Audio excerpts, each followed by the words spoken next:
오늘 말씀은 레위기 1장 1절에서 3절 말씀입니다. 말씀의 제목은 성경의 제사란 무엇인가 라는 제목으로 나누겠는데요. 이제 성경론을 마치고 오늘부터는 원문 성경에서 말씀하는 제사가 무엇인지 시리즈로 함께 나누고자 합니다. 오늘은 그 첫 시간으로 성경의 제사란 무엇인가 라는 제목을 함께 나누고자 합니다. 명제 중심 주제는 구약의 제사는 신약의 예배를 의미한다는 것입니다. 목적 적용은 구약 제사의 의미를 깨닫고 영적인 예배를 회복해야 한다는 것입니다. 이스라엘이 출애굽한 후 가나안에 들어가기까지 40년 동안 광야 생활을 합니다. 그렇다면 광야는 어떤 곳입니까?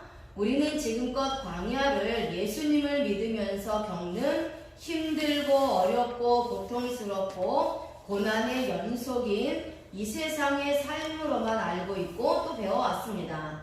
하지만 그것은 광야의 진정한 의미가 아닙니다. 광야의 원어적 의미는 무엇일까요? 광야는 미드바르입니다. 광야, 황무지라는 뜻입니다. 이 단어는 다바르, 말씀하다, 말씀, 복종하게 하다라는 뜻에서 유래되었습니다. 광야는 말씀이 있는 곳입니다.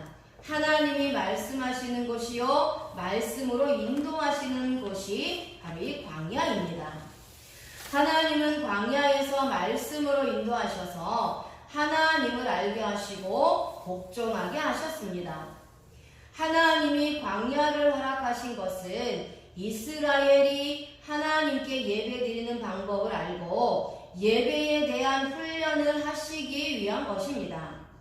이스라엘 백성들은 애굽에서는 하나님을 몰랐습니다. 애굽의 신을 섬기며 제사했기 때문입니다.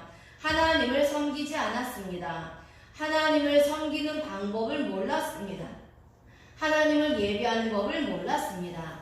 그래서 하나님은 광야에서 제사를 통해 하나님을 예배하는 방법을 알려주신 것입니다.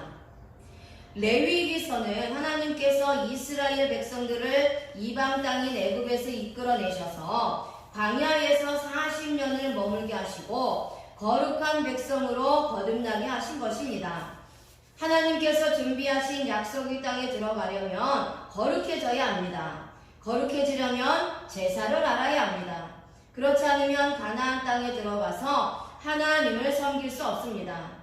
애굽에서 사는 동안 이스라엘은 하나님을 알지 못했습니다. 애굽의 신들에게 절하며 살았습니다. 하나님을 섬기는 법을 몰랐습니다. 그래서 모세에게 성막을 지어 하나님께서 사람을 만나주시기로 약속하신 것입니다. 성막의 제사를 통해 하나님께 제사드리며 섬기는 방법을 알려주시고 제사를 통해 이스라엘 백성들을 거룩하게 하신 것입니다. 이처럼 우리가 이 세상에서 예수 그리스도의 보혈로 죄씻음 받아 깨끗해지고 거룩해져서 예배를 드림으로 천국에서 살아갈 수 있는 준비의 과정을 배우고 있는 것입니다. 레위기 1장 1절에 여호와 하나님께서 회막에서 모세를 부르시고 그에게 말씀하셨습니다. 여기서 부르시고는 카라입니다. 부르다, 선언하다, 명령하다 라는 뜻입니다. 히브리어 성경의 레위기 제목은 그가 부르셨다입니다. 하나님께서 모세를 부르신 것처럼 우리를 부르신 것입니다. 그렇다면 우리를 부르신 목적이 무엇입니까?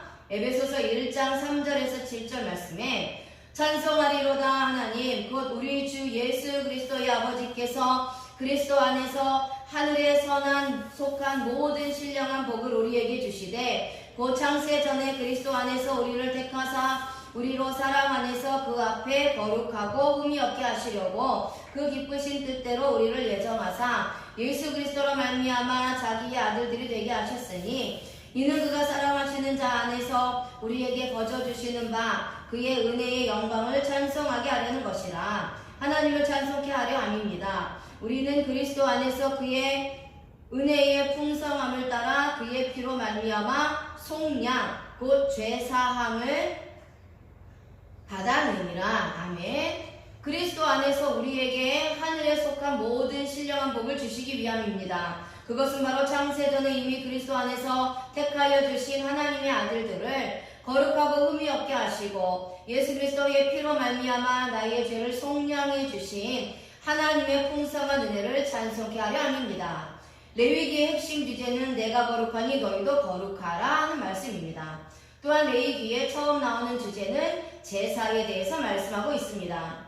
하나님은 제사에 대해서 설명해 주시고 거룩하게 될 수 있는 방법을 선언하신 것입니다. 하나님께서 나를 부르신 목적대로 예수 그리스도의 십자가 보혈로 나를 거룩하게 하여 영원한 천국에 들어갈 것을 명령한 것입니다. 출애굽기 마지막 부분은 성막을 완성하고 나서 봉헌을 한 이후에 성막의 여호와의 임재를 상징하는 구름이 덮입니다. 그리고 나서 레위기의 처음은 하나님이 모세를 즉시 부르시고 있습니다. 성막을 완성하고 나니 이제는 하나님을 섬길 수 있는 제사가 필요했던 것입니다. 성막을 짓도록 하나님은 세세하게 명령하시고 그 다음에는 제사의 제도를 주도 면밀하게 모세에게 명령하고 있습니다. 이것은 무엇을 의미하고 있는 것입니까? 구원과 거룩해지는 방법은 인간의 힘으로는 절대 되지 않는다는 것을 의미합니다. 하나님의 주권 속에서 이루어지는 것이며 하나님의 은혜가 없이는 절대 인간은 의롭게 될 수 없고 거룩해질 수 없다는 것을 말씀하는 것입니다. 하나님께서 모세를 부르시듯이 나를 개인적으로 불러서 거룩하게 될 수 있는 방법인 이 제사에 대해서 말씀해 주시고 있습니다. 그렇다면 제사는 무엇입니까? 제사는 제바흐, 희생제물이라는 뜻입니다. 이 단어는 자바흐, 희생을 드리다 라는 뜻에서 유래되었습니다. 제사는 우리 몸을 희생하는 것입니다. 제물로 드리는 것입니다. 구약의 제물은요, 쪼갰습니다. 그래서 그 피를 다 쏟아내었습니다. 그래서 우리가 드려야 되는 이 예배는요, 우리의 심령이 쪼개져야 합니다. 그리고 피를 다 쏟아내는 것 같은 그러한 희생으로 우리가 드리는 것이 바로 하나님이 기뻐하시는 제사요, 즉 예배라는 것입니다. 구약의 제사는 신약의 예배입니다. 예배는 프로스퀴네오, 엎드리다, 경배하다, 절하다, 굴복하다 라는 뜻입니다. 이 단어는 프로스, 어디에, 무엇을 향하여 와 퀴네오, 입맞추다 에서 유래했습니다. 그래서 예배, 이 프로스 퀴네오는요, 하나님을 향하여 입맞추다. 그쵸? 입맞추다 라는 것은 우리가 예배를 드린다는 것입니다. 무릎을 꿇고 경배한다는 것입니다. 유대인들의 개념에서 입맞춘다는 것은요, 그 상대에게 내가 복종하겠습니다. 내가 그분만을 경배합니다. 그분께 순종하겠습니다. 라는 의도라는 거예요. 의미라는 거예요. 그래서 이 입맞추다, 하나님을 향해서 입맞추다 라는 것은요, 하나님께 경배한다. 하나님에게만 굴복한다.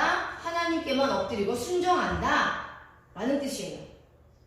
헬라인들 사이에서는 이 동사가 신들을 경배하는 데 사용되던 전문 용어입니다. 땅에 엎드리다, 부복하다, 무릎을 꿇고 경배하다를 의미합니다.